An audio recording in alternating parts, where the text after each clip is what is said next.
Hello friends, now we are coming back from the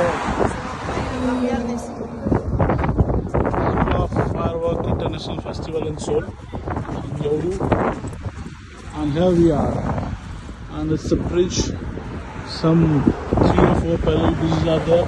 Look how beautiful it is, and there are so many people.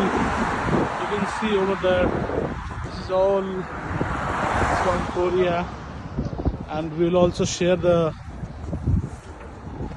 fireworks videos that we have captured over there, and it was such a wonderful show and open to all. So whenever you are coming to Seoul or you live here, my advice is just visit the show. It's very wonderful show, and totally it's worth it. 4 hours we waited, but still it was wonderful show. It was worth it. Yeah, thank you.